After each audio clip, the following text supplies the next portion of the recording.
Hello বন্ধুরা, আমি একজন হস্তশিল্পী। প্রায় ২ বছর ধরে আমি আমার এই কাজের সাথে যুক্ত আছি। আমার এই হাতের কাজটি আমি কালারিং সুতো ও পিন পেরেক দিয়ে প্লাইউডের ওপর বানিয়ে থাকি। তো আমার এই হাতের কাজ যদি কারোর পছন্দ হয় আর নেওয়ার ইচ্ছা থাকে, তাহলে অবশ্যই আমার সাথে যোগাযোগ করতে পারেন।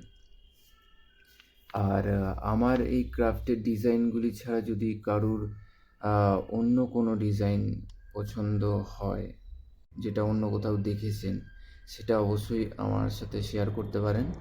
আমি অবশ্যই বানিয়ে দেওয়ার চেষ্টা করব। ধন্যবাদ।